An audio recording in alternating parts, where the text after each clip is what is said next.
Let's take a look at the local dailies now, and we start off with the Daily Nation. I think this one, what the president said the other day about university fees, a varsity fees reality check for Ruto.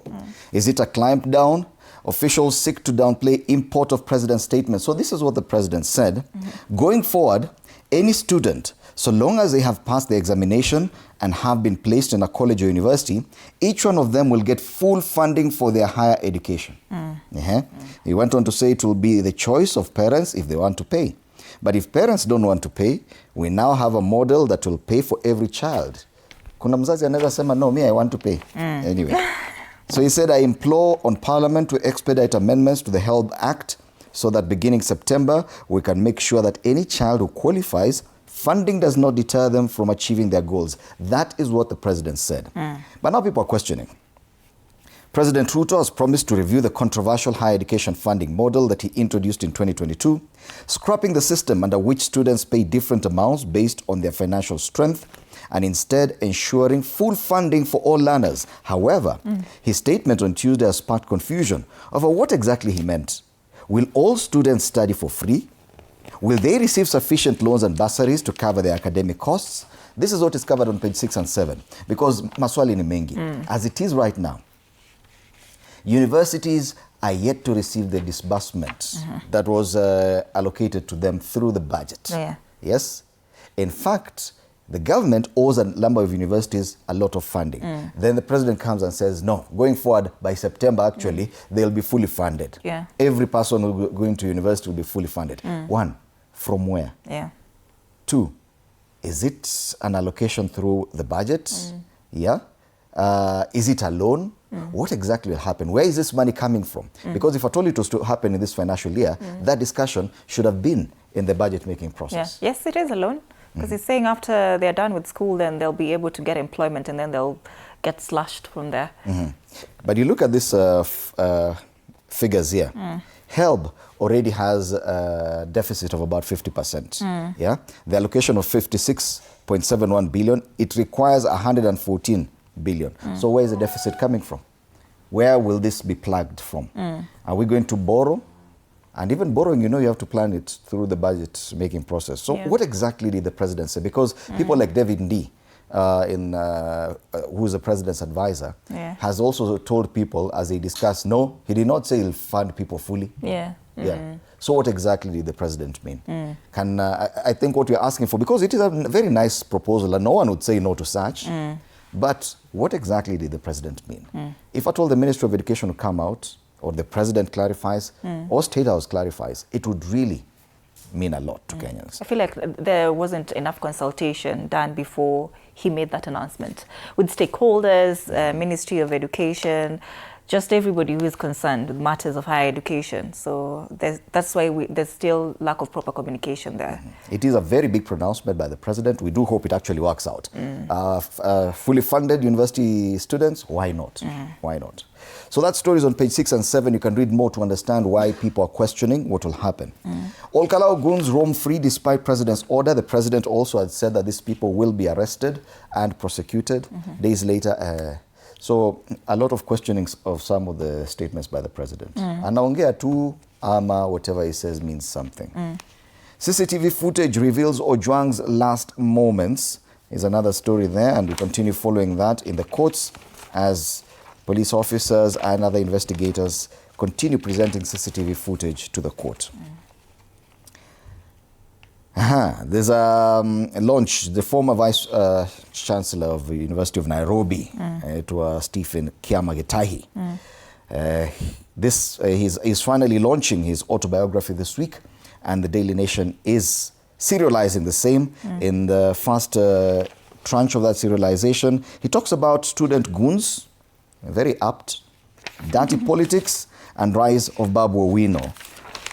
So that serialization is on page 2 and 3, book serialization, and the title of this book is called Dancing with the Devil, and they'll continue for the rest of this week. Very interesting read there. That's the main stories on the page on the front page. Lawyers boycott disrupts court sessions. Yesterday, lawyers stayed away from courts, and they will continue doing so in some courts, but most of them are returning back to work. A Varsity reality check. Confusion over Ruto's universal funding plan. Ideally, I think it should have been the CS in charge of that to tell us more. Yeah. Sifuna meeting Matiang'i is a story that is covered here on page 10. Matters of opposition politics. Gachagua turns to Raila's playbook in war with Ruto on page 10. More politics there. All right. So those are the main stories on the front page of the Daily Nation. Back page of the Daily Nation, at least now we are moving away from Matters World Cup. They talk about the Starlets ready to conquer Morocco as show begins. So the 2026 WAFCON. Kenya opens her campaign against hosts on Sunday. So Kenya plays Morocco on Sunday. All the best to the Starlets. That's the Daily Nation. All right, let's take a look at the Standard now. Troubled past. And Charles Owino is on the front page here. They call him a spin doctor that once the unapologetic face of the police is now President William Ruto's chief communicator, carrying the baggage of his defense of police conduct during the Gen Z protest and killing of masked vendor, the death of Albert Ojwang in custody, and controversial security crackdowns.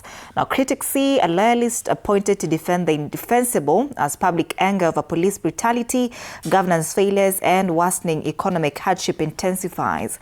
His biggest challenge will not be speaking for the government, but convincing a deeply skeptical nation that is speaking the truth. Yeah, so we know has made very,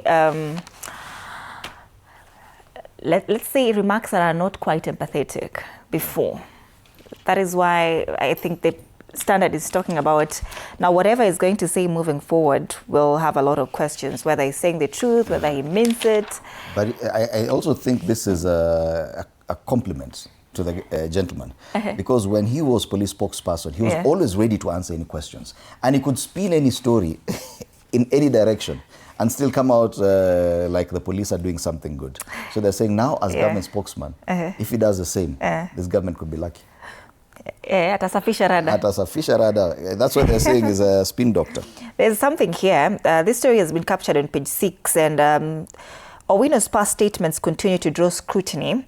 At the height of the 2025 Gen Z protest in June 30, 2025, Owino did an interview where he defended the close-range shooting of Kariuki, and he said it was a very simple exchange. If you listen to that clip closely, you will hear that boy abusing the policeman. Yeah, so this is one of the controversial things that he said. He also defended that shoot to kill order. Shoot on the leg, not shoot to kill. Shoot on the leg, don't shoot to kill. Yeah. His job was a spin doctor, and he did it well, I think. Okay.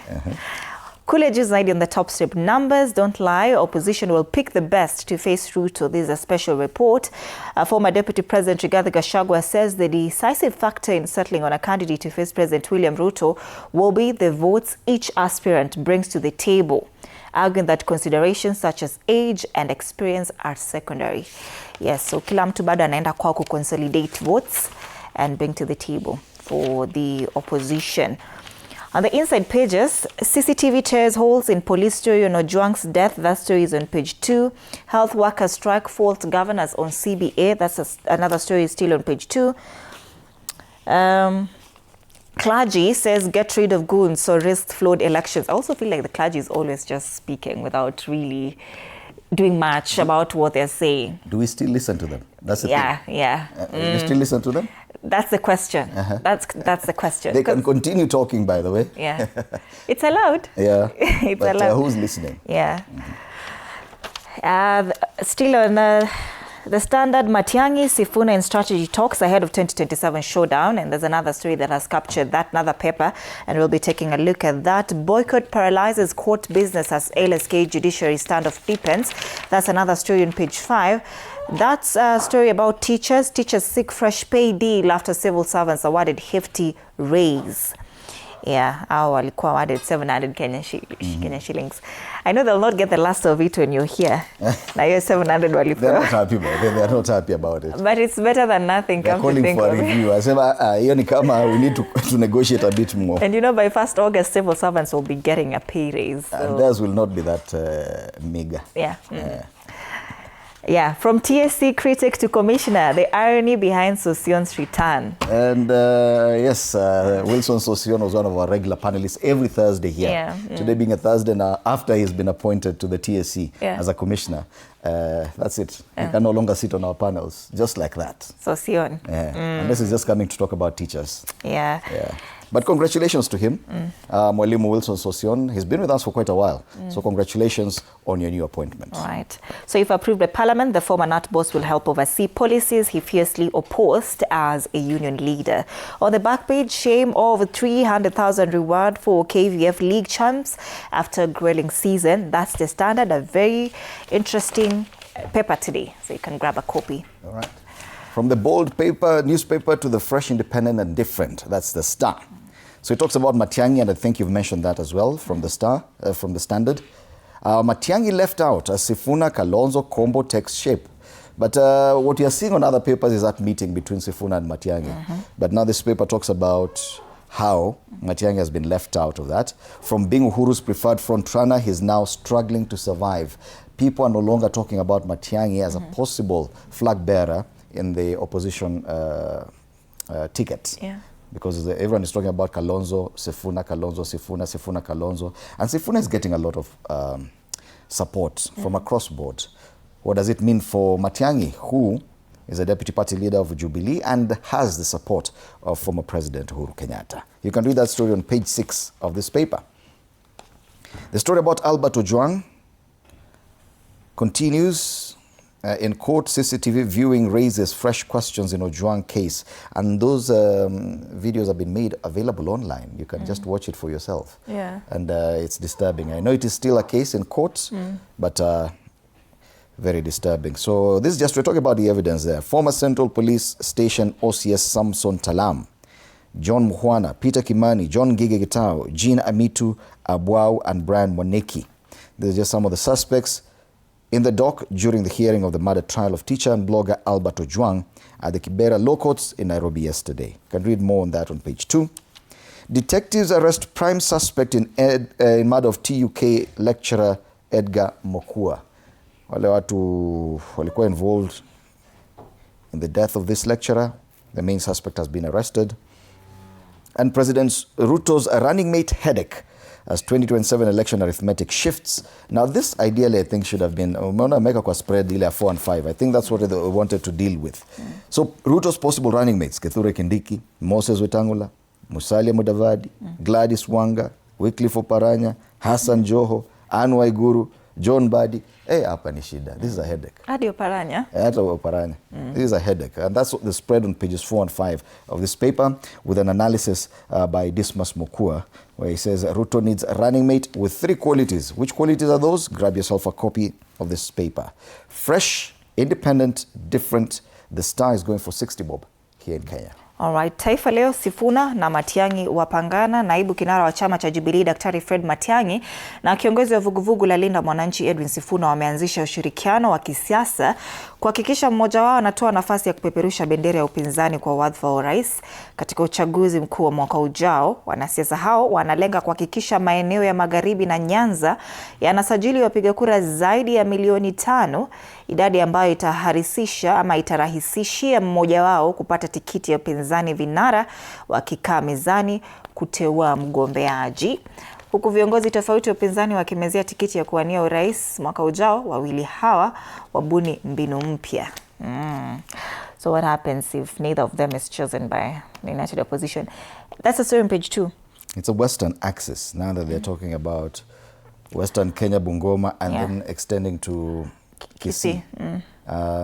Just leaving out Luo Nyanza. They should get some, but you have Governor Orengo from Luo Nyanza. They have Babu too. And Babu, you know. Although, Nairobi. Like it's hard. Sifuna now is moving from Nairobi to to kule kwingine. Kuna homecoming inakuja this weekend. Bungoma. Alright. Vidokezo zaidi, Gachagua aiga mbinu za Raila. Aimiza raia kususia bidhaa na kuhamasisha wananchi kupitia mikutano ya kisiasa. Wakanusha kusafirisha kokeni ya shilingi milioni 4, wanne kizimbani kwa madai ya kusafirisha kokeni ya thamani ya karibu shilingi milioni 4. Rais Trump apokea miili ya wanajeshi, ni habari nyingine katika ukurasa wa 8. Kule juu anazungumzia habari ya Ojwang na hiyo ni gazeti la Taifa Leo. Right. People daily talking about politics, and of course they continue their analysis of what would happen next year. They've been doing all this arithmetic for different candidates and what they would do for their campaigns. So today it's Gachagua on the spot, why allies want Gachagua to run. The story is on page 4, but they quote a lot of people here who believe that Rigathi Gachagua should be on the ballot come 2027, running for president. Yeah, and they quote the former deputy president himself saying, "I wish to confirm to my supporters across the country that I am eligible to vie as a presidential candidate, and I will be on the ballot on the 10th of August next year." A lot of discussions across most of the papers on how or who should be on the ticket for the opposition for 2027. And that's the main story on the front page of the People Daily.